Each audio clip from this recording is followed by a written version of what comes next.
Welcome to Retail Retold, the stories behind how that store landed in your neighborhood. I'm Chris Ressa, in conversation with the people and stories shaping retail and real estate. Brought to you by DLC.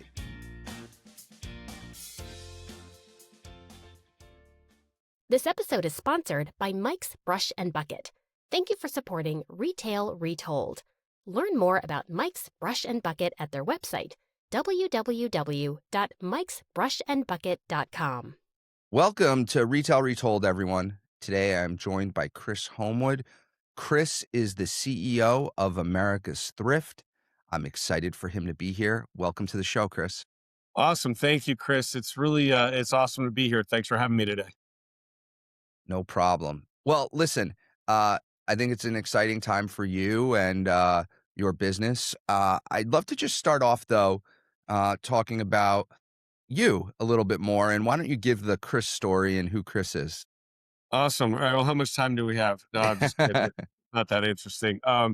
Yeah. So I started my career in the Marine Corps. I was a Marine Corps officer. And then retail found me. So I started off at Circuit City back when they were a thing, when they were alive, and then went over to Target and then to Ross Dress for Less. So between those companies, I've done store, district, region, supply chain, support function, and asset protection. And then my role at Ross, I was a vice president of store operations. So I was responsible for interfacing with the merchants in New York, making sure that we opened 100 stores a year. We ran the new store design as well as operations, execution side, communication, basically all the capital projects, anything that involved, the prototype and executing against the prototype. From there, I was picked up by a company called Trimark. They're a food service distribution company. And so they had acquired a bunch of founders-led organizations, and they were starting to bump into each other. And so I did the first intercompany integration of 3 companies. We cobbled 3 of them together, was retail, e-com, business development, design, build. And so we built a new unit, started working with private equity through that. They were private equity held. And then COVID hit. Food service was a really brutal, really tough place to be. From there, I got picked up by KKR, the private equity, and did a turnaround of a reverse logistics company in Canada and the United States called Channel Control Merchants. So a real tough turnaround. And so again, private equity, retail, reverse logistics. So our inventory was sourced by returns, excess, overstock. So kind of this messy middle market gray space. We got the turnaround done, sold the company, and then spent some time with a founder helping her grow her organization as a chief operations officer in printed circuit board manufacturing. So it was sort of on the operational side, operational discipline structure. And then most recently in August, I joined America's Thrift Store as the CEO, and this is one of the best jobs I've ever had. I've been fortunate to have a lot of good ones, but love this one. Super unique experience. Very much. So you were like a hired gun so you started in retail, then you ended up being like a hired gun for private equity firms. I wouldn't call it a hired gun because I really care about culture. And so that's Fair enough. So I wouldn't say that. But yeah, definitely here to make a difference and improve the business and the team and the customer experience. Got it. I didn't mean that in a derogatory way. I just meant it like, PE guys, they take some retail guys when they have to turn them around or they're buying. And obviously the retail expertise is a little different than, just managing to a spreadsheet, and they need those people with those expertise. Interestingly, you went to the reverse logistics. So that is a different type of business than pure retail for sure. So you've had, then the printing company, you've had a wide array of experiences for sure, from leadership management to in retail, and then a little bit outside of retail. But those businesses touch retail a bit, but they're still different businesses, that's for sure. That is, and it's really the operational disciplines that tend to sort of transcend the different marketplaces. And that's really where I've found some consistency, if there is anything that resembles consistency in my career path. Yeah. So, all right. So why don't you tell us a little bit about America's Thrift Store? Yeah. So we are a for-profit thrift company. We have private equity partners. We're owned by Nuveen and TZP Capital. We have 35 stores now. We are in Louisiana to the east coast of Georgia, northern Tennessee, down to the Gulf Coast. And we are, I would think of us more, I would call it like upscale thrift, if there is such a thing. We look more like a Ross, TJ Marshalls. We tend to look like more of an off-price partner. So the stores are bright, clean, well organized, well lit, well staffed, and really it is such a cool mission because we have the ability to offer great value to our customers in all those markets. We do have some very significant charity partnerships. The way that we're organized is that we do have a charity relationship with Make-A-Wish in Alabama and Tennessee, as well as a couple other areas that we're exploring. Make-A-Wish is the most trusted brand as it relates to the United States. So it's really cool that we have that connection and that connectivity. So we donated about $3 million to them last year. So we've got community, we've got great value. And then the part that I love about this business, thrifting's fun. Like this is just a really cool way to shop. Look, I have no illusions that I'm saving the planet, but we're not making it worse. We're gonna push about 65 million pounds of inventory through our stores over the next year, and so that's 65 million pounds that didn't go to a landfill. We're extending the life of that inventory, so we're sustainable. We've got this charity partnership. It's a great value. It's fun to shop. I mean, this is a really great model and a lot of fun to work. So, would you say that America's thrift store is more focused on providing a value to people who might not otherwise be able to afford full price or even discount clothing? Or are you latching on to what seems to be a trend in thrifting that is hot and is income agnostic? Yep. Great question. And when you go eat Chinese food, you don't get sweet or sour chicken. You get sweet and sour chicken. And it's both. So about 50% of my shopping base is younger than 45 years old. So there is absolutely an emerging trend there as it relates to that shopper. But we do have that value shopper. Again, there's an opportunity to get a great deal, find great value everywhere in the store. We price super competitive, to make sure that we are serving both of those folks as well. And so it's this investment in our communities as it relates to the value need. It's called, like a need a value shopper, but then for those want a value for that aspiring or for that next wave, that next generation of shoppers, we're absolutely, meeting them where they are as well. So it's kind of fun because we get to do both. And so, how do you acquire merchandise? So all of our inventory is not all, most of our inventory is donated, right? So we have donation sites in stores. We have standalone donation centers, either in strip malls or in trailers. And we also have bins, drop-off bins that exist, throughout our geography. We also have a very small home pickup arm that we have as well. So most of our inventory comes through those channels. We also have a group of folks, think about it like business development and growth, that are interfacing with different counties and different agencies on reclamation centers. So the state of Tennessee has some very supportive, like recycle drop off guidelines, right, in that state. And so we show up in those areas where people are naturally donating, dropping off, recycling, things like that. So we'll have acquisition that comes from that as well. So it's really in those channels. So, y- you come from pure retail, Mhm. and you take, groups like Ross and Circuit City, where the buying departments or the buyers are this revered group because, finding product and finding the right deals that are going to be on trend and that you can price appropriately is still a bit of an art even in an AI world, and it's a very revered, what I would call career, and those people are usually revered inside organizations. Um, Big time, right? So this acquiring inventory piece, how challenging is it in your world today, and given the marketplace and coming from the reference point that you have? Yeah, it's a great question. And it is one of the things that is very unique to thrift, right? If we think about retail to retail, a lot of it is very similar, right? And the operators are going to love this because this is really an operations bend on how we acquire inventory, how we segment the inventory, how we cull the inventory, get the good stuff to the floor.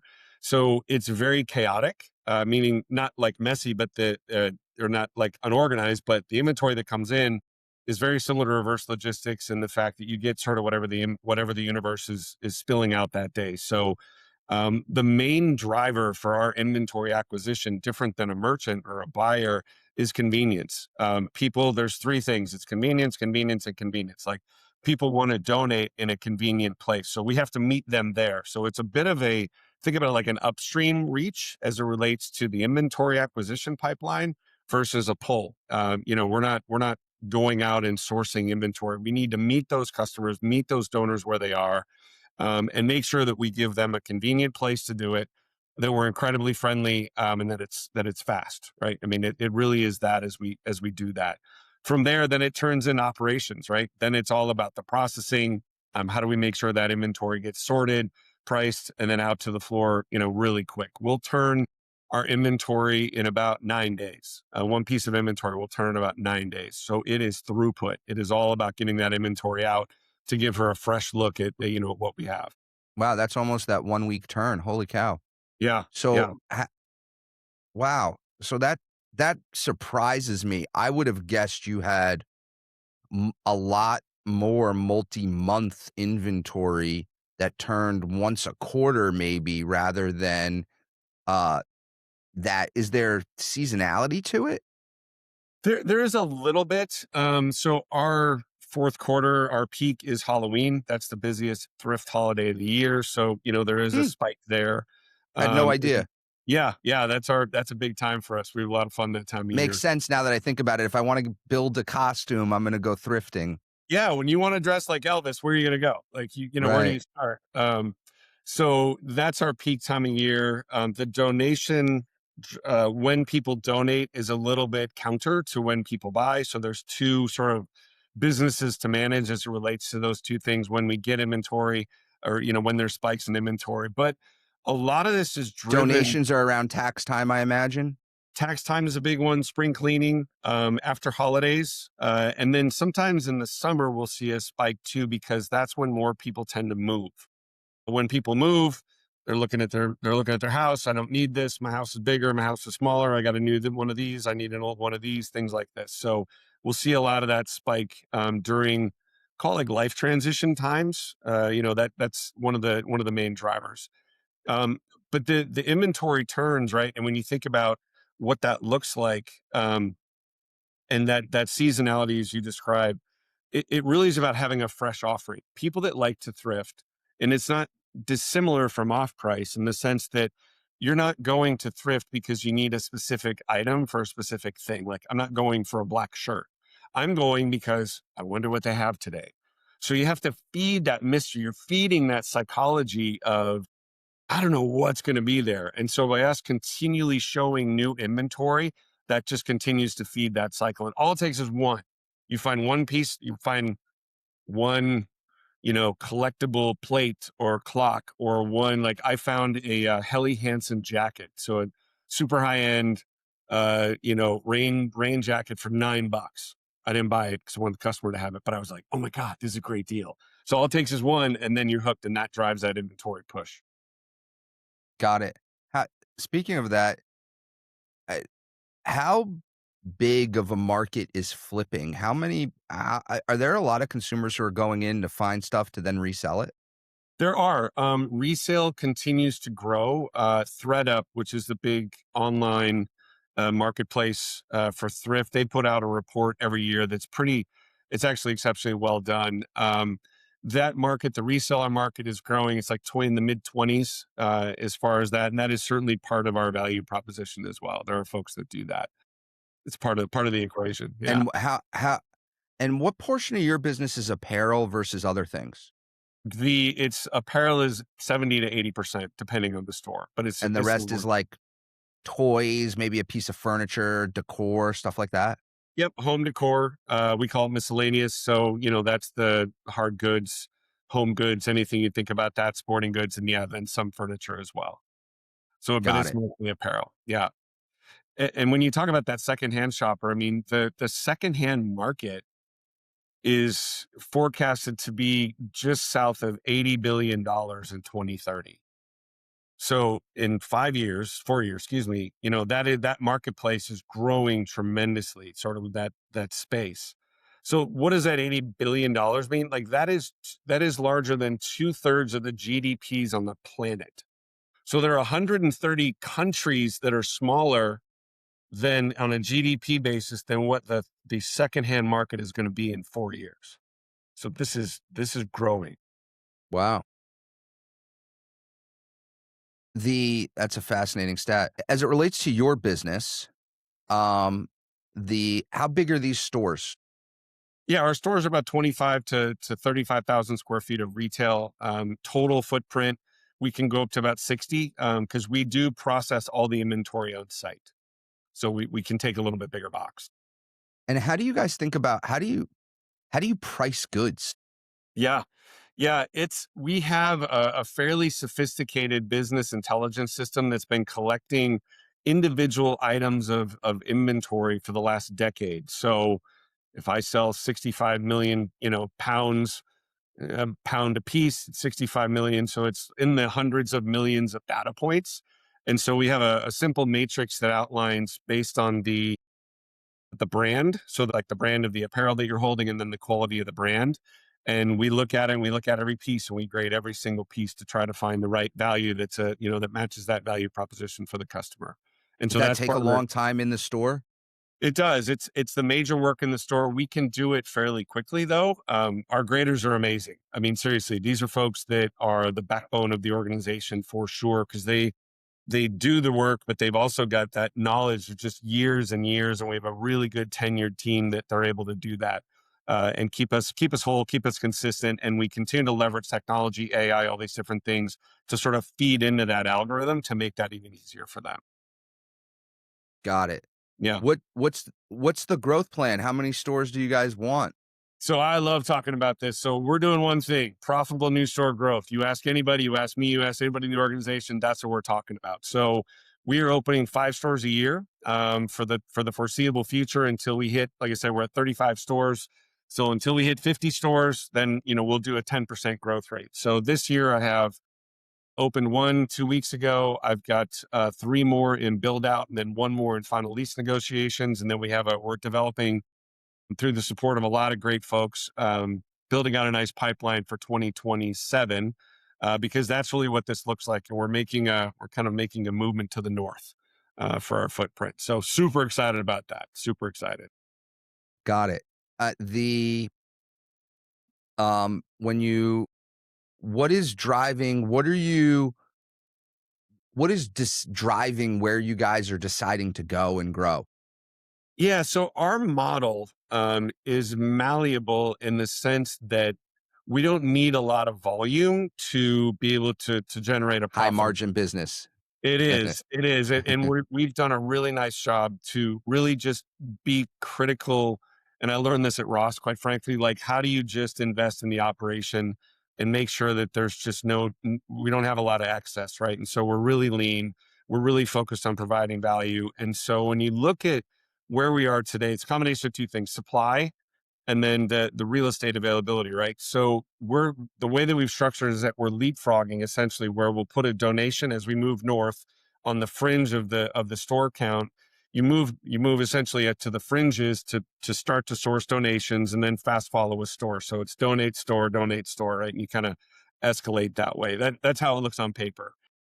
The areas that we are more successful in, we can be very successful in cities that are less than 500,000. So think 500 to 200,000. There are more of those towns and cities in America than there are towns and cities over 2 million with population. So we think that there's 100 stores between our current footprint east of the Mississippi, north up to the Canadian border. So we're looking at that footprint. And again, we are totally good with second generation, sites. We have some flexibility in the size of the stores. We have a fairly built out, I would say, sort of construction model, that tries to simplify. And look, the most important thing for me is that we want to find that mutual benefit for our landlords and real estate partners. Like it has to benefit both of us. And so we work really hard to try to find. You mentioned profitable stores.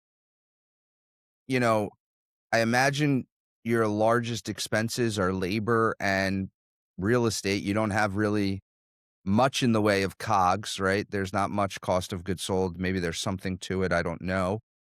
Um, and so what derails a store? Yeah. I mean, if you think about on the profitability, the derailing, a lot of it comes down to operations. And I think that again is super consistent with real estate. Retail is three things: it's source, move, sell. That's what we do. How do you source? How do you move it around? And how do you sell it? So on the sourcing side, like if a store is not executing against the donation site, right? If they're not staffed or they're not friendly, super controllable, that can sort of put us on a wobble, right? We do have a distribution center in Birmingham I was just that going to say, do you need DCs across the country or no? no, not a lot because again, we're sourcing from the community. About 50% of the inventory that is in the store is sourced by the store. So it's kind of nice. We can mitigate that. But there is some moving around that we do and inventory that comes and goes. And then on the sell side, right? Like so making sure that we are offering that experience to the customers. Look, Thrift doesn't have an awesome reputation, right? I've looked at some leases where it's like you can't have a strip club or a hookah bar or a thrift store. And you're like, come on, really? Like, no, this is not that. So that's some of the sort of the ceiling that we have to break through. And so we're responsible to to our real estate landlords, but then also to our customers and the teams to make sure like the stores, like I said, they're well maintained, they're bright, they're clean, they're well organized, right? It's a great shopping experience for anybody that wants to. Got it. That makes sense. If I'm in the let's say you have a polo, you and I are wearing polos just for round numbers. Let's say the polos cost $100, Yep. full price retail. Mhm. What can I expect to pay for that if that landed in one of your stores? Yeah. So on an average, our inventory, most stuff is less than $5. Because again, we have a range. We want to make sure that we maintain our sort of profitability equation, but we want to create value, right? So based on that matrix I was explaining earlier, average unit is just under $5. And what's the average basket size then? The average basket is right around 25, depending on. Wow. So the units, yeah, people shop. They'll come pick up a couple of things, and so this is going to sound really counterintuitive. I don't we get it. When we get it wrong, it's actually beneficial. So if I misprice something, let's say it was $100 polo and I marked it for $3 instead of maybe 9, like we get it wrong, but the customer wins. And so that's okay because They the come more back. exactly. And that's what we want, right? That's what we want people to come explore, come check it out, come shop. So we actually get a win every time we make a mistake, if that makes any sense. Interesting. Yeah. Um, what super interesting. So thrifting's not new. Hmm. There's a lot of groups out there that have been, pretty substantially large thrift businesses. Right. Secondhand goods stores are not new. A lot of them come and go, I would say. Um, there's this whole new category of these bin stores that are out there. They take on returns from Amazon and other e-commerce businesses and they resell them. What eh, I assume there's two things that are driving this. One is reverse logistics are costly, and Hmm. therefore it's easier to do something else with it and then take it back. Uh, but two, why now for America's thrift stores? Is it just the trend is here, or is there any other pieces as it relates to you guys in general? Yeah, that's a great question. So we've been around for about over 30 years. So we've been here, for the long haul. So there is something that's happening that's different than I think that different than the past, right? So this next generation of shopper, and again, this is from the thread material and some other sources. So 62% of Gen Zers are shopping secondhand first. So you could look at, I'm not a anthropologist or, but you look at how that generation has grown up, and they have a different lens on the world, as every generation does. And the things that have happened to them have changed how they think about even how they consume, right? So Gen Z is age 14 to 29. So if you think about that age group is changing the way that they're engaging with shopping in general, and that, like, sustainability matters, value matters, online. Like, there's a lot of things that matter to them. So when you think about, like, why us, why now? There's a movement that's happening. We're signing 20-year leases, right? So if I'm signing a 20-year lease somewhere, that 14-year-old is going to be 34, and that 29-year-old is going to be 49. So there's a movement towards something. What I love about what we're doing is that we're leaning into something that's coming while also having a really solid base of what exists today. So again, the value shopper, like, I'm a thrifter. I've been my whole life, right? I like the experience, and I don't like paying too much for stuff. So you have that sort of customer base, right, that you continue to serve. But meeting the moment and being sort of on this next wave of where retail's going, and again, why us? I think we've really found something unique in the sense that we can provide a shopping experience that doesn't feel dirty. It doesn't feel secondhand, right? It doesn't, it doesn't, it's like I said, it's clear, it's clean, it's organized, it's neat. The stores are bright, the stores are full. I mean, that's a really great shopping experience for anybody. We want to be agnostic to that. And so our opportunity to continue to move that model forward, to continue to be valuable to landlords. Again, our shoppers in our stores 14 times a year. So pretty good traffic. And again, we have a wide variety of shoppers that come to our store. So I think there's a moment, and we're ready for that moment. All right. I got three more questions. You got it. All right. So, one, how does traditional retailers, outside of what leases say, Yeah. how do traditional retailers think about thrift? Because are they thinking of you as like competitor, like you're stealing apparel market share, or what's going on? And how do people? I honestly don't know. How do they think about thrifting? Yeah, what's interesting, and we've had some success with some of our off-price partners, or some of the folks we're seeing co-tenancy with, right? So it is a different shopper. I think it comes down to the type of experience you're looking for.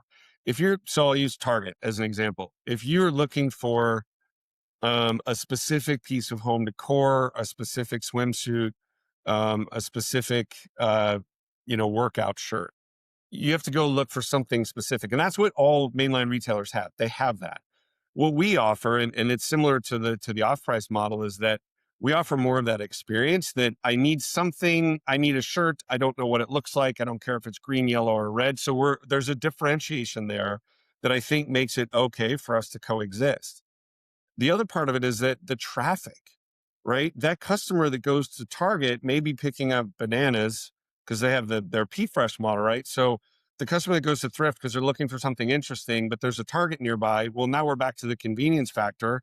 So I can still shop Thrift, find something cool, but then I have to go, get groceries for the day, and I can do both in the same spot. So I think that there is a natural synergy. And like I said, we've gotten waivers from a couple of the main, I don't know if I could say them or not, but yeah, the mainline partners. So there is already an acceptance that we're cracking through that perception that, we're not going to pay the bills, or we're this dirty little thrift. No, it's none of those things. Like, we're the real deal, and we can offer value to a landlord, to a strip mall, right? Because it's that traffic and that repeat customer, which always is great.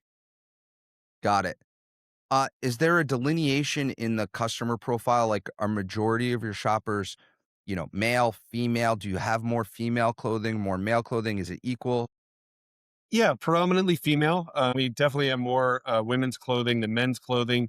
Some of that is based on donations as well. So women donate more. Men, historically, like, we'll wear our stuff out. We just don't donate it. We'll wear it till it's got holes and it's dead. So there's some of that happens. But yeah, it tends to be more woman centric, and that's where the majority of the inventory is as well. E-commerce is hard in general. I often say that, people talk about like the purpose of the store. And one of the things I often say, like, people talk about experience and this, and I'm like, the purpose of retailers having stores, that's the place where profits are. Yes. it's hard. It might you and I might be able to open up a t-shirt shop online, e-commerce, and the cost of entry is less expensive. The cost of scaling and being profitable at scale with customer acquisition costs, reverse logistics, um, is actually the economics are better in four walls in a physical brick and mortar store. Um, and so I think over time, like one of my predictions is doesn't seem like those costs are coming down, even though as hard as groups have tried. I think over time, like being uh online, pure all online, um, is gonna be reserved for more and more, you know, people who are really craving some convenience or who are potentially more affluent because I think the cost is gonna rise online and retailers are gonna have to force people into the stores because the economics are better for retailers in the store. You know, if you know, so long story short, but we often say our CEO says you can't make money in clicks without the bricks. Um, right? I challenge people all the time, like, tell me a retailer, an e-commerce brand that has no physical stores, does over $100 million, something of scale, and is wildly profitable. And it's Right. very, very. I challenge people to tell me who that brand is because there's not a lot of them. But I'll ask you, right? There's obviously this omni-channel and symbiotic piece of both physical and e-commerce. Are you guys doing anything e-commerce yet? I know it's very hard at your price points. Yeah, we are, but and so I'll talk about that in a second. But I agree with you. And if you look at some of the emerging trends again with the next generations, the generation that's growing up, I've got a 22-year-old daughter, so I have a sample size of one. So that's plus whatever I happen to read. Very statistically relevant. Totally. Yeah. No margin there in this one at all. Everything that her age group has is digital, right? All the pictures are on the phone. All the pictures are digital. So that there's this sort of upswell happening where this generation is craving something tactile, something analog, something they can actually touch and feel. So record stores, people are collecting records more. There's sort of this movement starting to happen around putting pictures in photo albums, right? Because this generation, if you lost your phone, you have no memories. Like you don't actually have anything. And so there's sort of this movement that's happening, right? And I think brick and mortar retail is part of that, right? The idea that shopping, and I remember this when the .com burst happened, right, in the 2000s, where I was like, oh, brick and mortar is dead. People, like, the human experience is very tactile. So we always want to touch, we always want to feel, we do things together, we're pack animals, all those things. So I think you're right. And I would agree with you that sort of experience is very real and very relevant. We do have an e-commerce channel. We use it at the end of the funnel. So inventory that's in the stores, if it doesn't get sold over a certain amount of time, we'll pull it from the floor and back channel it to some different ways to keep it out of landfills. We'll do a quick cull of great brands that are noteworthy, and we will offer those online. We also have things like Legos, video games, video consoles, musical instruments that we will pull from the thrift stores and go right to online because they're just really challenging to sell in stores. And there's some really unique stuff. I'm going to say this wrong. Christian Louboutin shoes, they're like $1,000 shoes. We pulled those. We sold those online. So we'll kind of pick those one-off, really unique items that we use in that e-commerce channel. But it is designed more to be a specialty platform as opposed to like an actual, strategic priority, differently than What omnichannel. percentage of the total revenues is e-commerce for you? It is less than 5%. Got it. Yeah, Okay. yeah, it's less than 5%. All right. Last question. Okay. What haven't I asked you about America's thrift stores or the thrifting industry that I should? Secondhand industry. I think you've got it. We've talked Awesome. about who we are, like why it's cool, why it's fun, why we're a good partner for, landlords and real estate. I mean, I think we've got it covered, Chris. Awesome. Well, Chris, this has been fantastic. I really appreciate you coming on and good luck. And yeah, if we don't, I hope to next time I'm in Birmingham, I'd love to grab lunch and hang out.